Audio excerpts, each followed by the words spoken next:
தமிழ்நாடு ஏன் வெல்ல வேண்டும்? தமிழ்நாடு எதை வெல்ல வேண்டும்? தமிழ்நாடு இந்த சூழலில் எதை வென்று காட்ட வேண்டும் என்பதற்காக தமிழகத்திலே தேர்தல், சட்டசபை தேர்தல் வரும் நேரத்தில் அனைத்து கட்சிகளுக்கும் முன்னோடியாக தமிழ்நாடு எதை வெல்ல வேண்டும் என்பதற்காக அண்ணன் நாகை திருவள்ளுவன் அவர்கள் தலைமையிலே இன்றைக்கு தமிழ்நாடு வெல்ல வேண்டும் என்கிற ஒரு மாநாட்டை அடித்தட்டு மக்களாக இருக்கக்கூடிய ஒடுக்கப்பட்ட மக்கள் மத்தியிலே இன்று தமிழ்நாடு எதை வென்று காட்ட வேண்டும் என்பதற்காக இன்றைக்கு போடப்பட்ட மாநாடு தான் தமிழ்நாடு வெல்லும் என்கிற இந்த மாநாடு. தமிழ்நாடு இதற்கு முன்பாக வெல்லவில்லையா? தமிழ்நாடு இதற்கு முன்பாக எதை வென்றது? எதை வென்று காட்டியது? இனிமேல் எதை வென்று காட்ட வேண்டும் என்பதற்காக கூட்டப்பட்ட மாநாடு தான் இந்த மாநாடு.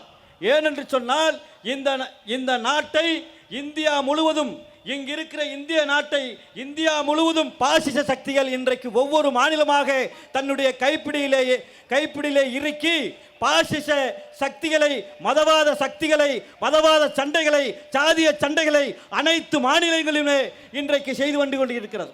ஆனால் அவர்கள் உள்ளே புக முடியாத மாநிலம் தமிழ்நாடு. இந்த தமிழ்நாட்டை அவர்கள் எப்படியாவது வெல்ல வேண்டும் என்பதற்காக இன்றைக்கு பல்வேறு முகமூடிகளை தமிழ்நாட்டுக்குள்ளே வலம் வந்து கொண்டிருக்கிறார்கள்.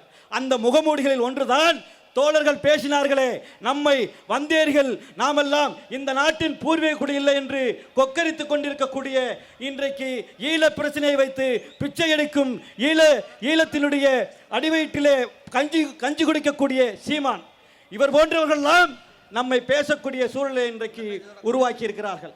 அது மட்டுமல்ல தோழர்களே, இவன் நம்மை எதிரி என்று சொல்லிவிட்டான். இவர்கள் யார் என்று சீமானை கண்டறிந்து விட்டோம். ஆனால் நமக்கு யார் எதிரி என்பதை இன்று வரைக்கும் நம்முடைய ஒடுக்கப்பட்ட மக்கள் கண்டுபிடிக்க முடியாத சூழலில் திரைக்கவர்ச்சிகள் இன்றைக்கு சிஜை போன்ற அறத்தக்கூறிகள் இன்றைக்கு களத்தில் இறங்கியிருக்கிறார்கள். நம் இளைஞர்கள் மத்தியிலே புக துடிக்கிற மக்கள் மத்தியிலே புக துடிக்கிறார்கள். சேரியிலே அவர் கொடியை பறக்க துடிக்கிறார்கள். சேரியிலே அவர் கொடி பறந்தால் அது நரேந்திர மோடி வீட்டின் வாசலிலே பறக்கக்கூடும். நரேந்திர மோடியின் வாசலிலே பறக்கக்கூடிய சூழலை உருவாக்கும். ஆகையால் விஜய் போன்ற தற்கூறிகளை நாம் கவனமாக கையாள வேண்டிய சூழலில் இருக்கிறோம். அவர்களுமே பாசிச சக்தியின் அடிவழிகள். ஏனென்று சொன்னால் நம்முடைய மக்கள் சினிமா மோகத்திலே மூழ்கக்கூடிய சூழல் உருவாகியிருக்கிறது. இருக்கிறார்கள். இதே ஊரிலே 41 உயிர்களை பயிர் கொடுத்தோம். கேட்க நாதி இல்லை, ஓடிவிட்டார்கள். ஆனால் விஜய் தான் இந்த நாட்டின் ரட்சகர் என்று போல் பேசி ஊடகங்களிலே இன்றைக்கு நம்பக்கூடிய சூழலை உருவாக்குகிறார்கள். ஆகையால் இவர்களெல்லாம் நாம் வென்று காட்ட வேண்டும். அந்த சூழலில் நாம் இருந்து கொண்டிருக்கிறோம். தோழர்களே, நம்மை இன்றைக்கு நமக்கு சூப்பர் ஸ்டார் யார்? நம்முடைய அண்ணன் நாகை திருவள்ளுவன் அவர்கள். ஏனென்று சொன்னால் விஜயனுடைய அப்பா யார்? ஒரு டைரக்டர், பணம் படைத்தவர், செல்வாக்கு படைத்தவர்.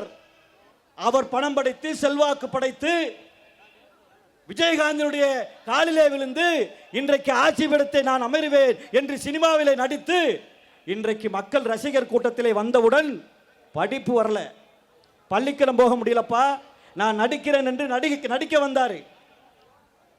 நடிச்சாரு. நடிக்கிற காலத்தில் எவ்வளவு கொரோனா காலம் நடந்துச்சு, எவ்வளவு நடந்தது, வெளியவே வரல. ரசிகர் கூட்டம் அதிகமானவுடன் இன்றைக்கு நான் இந்த நாட்டின் முதலமைச்சர் என்று சொல்லுகிறார். ஆனால் நம்முடைய அண்ணன் நாகை திருவள்ளுவன் அவர்கள் குர்கிராமம் கல்லூரி என்ற ஒரு குர்கிராமம்.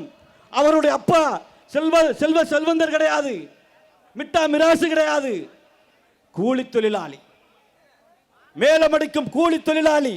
கூலி தொழிலாளியுடைய பிள்ளை இன்றைக்கு ஒடுக்கப்பட்ட மக்கள் மத்தியிலே இன்றைக்கு தலைவராக வலம் வந்து பள்ளி படிப்பை முடித்து, சட்டக்கல்லூரி படிப்பை முடித்து, சட்டத்தின் வாயிலாக தன் மக்களுக்கு விடுதலையை வென்றெடுக்க வேண்டும் என்பதை ஒற்றை நோக்கத்தோடு இன்றைக்கு களத்திலே இறங்கி தமிழகம் முழுவதும் ஒடுக்கப்பட்ட சேரி பகுதியிலே தன்னுடைய நீலக்கொடியை பறக்க விட்டு இன்றைக்கும் தமிழ்நாட்டிலே அருந்ததிர் மக்களுக்கு ஒரு பாதிப்பு ஏற்பட்டால் அந்த பாதிப்புக்கு இந்த நாகை திருவள்ளுவன் இருக்கிறேன் என்று சிறைக்கு சென்று இன்றைக்கு நம்மை காய்க்கிறார் என்று சொன்னால் இவர்தான் சூப்பர் ஸ்டார்.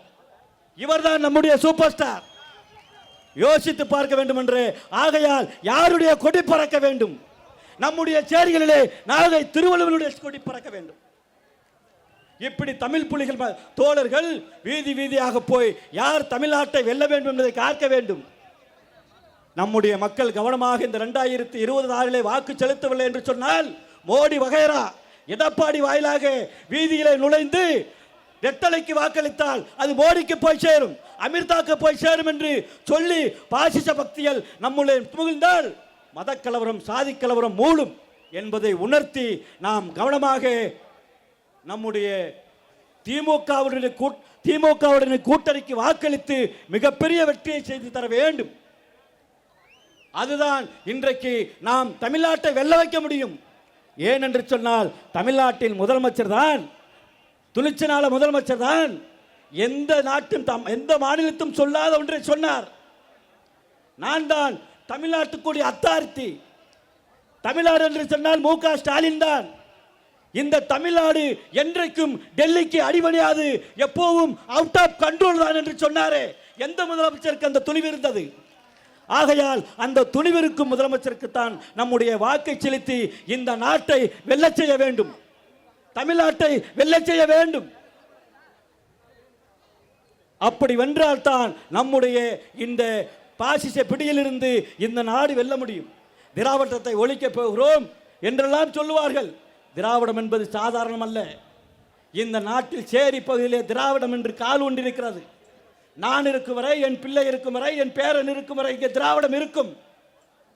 ஆகையால் தான் நம்முடைய முன்னோர்கள் என்று சொன்னார்கள். நம்முடைய கவி, புரட்சி கவி பாரதிதாசன் சொன்னார், திராவிடன் என்ற ஒரு கவிதையிலே சொன்னார், பூட்டிய இரும்பு கூண்டின் கதவுகள் திறக்கப்பட்டது, சிறுத்தையே வெளியில் வா, எலியனு உன்னை இழந்தோரை புலியென செயல் செய்ய புறப்படு வெளியே, நண்பகலினே நச்சினைனே நண்பகலினே என்று சிம்புட்டு பறவே சிறகை விரி எழு, இந்நாட்டின் இழுகிறதை ஆட்சியா, பொய் விரித்து வந்த கயவர்கள் நம்மிடையே பொய் விரித்து புழல்கள் மறைத்து தமிழுக்கு விளங்கிட்டு தாயகம் பற்றி தமக்குள்ள உரிமை தமக்கு இல்லை என்பாரெனில் உன் வழி வழி வந்த வீரம் எங்கே, மானம் எங்கே?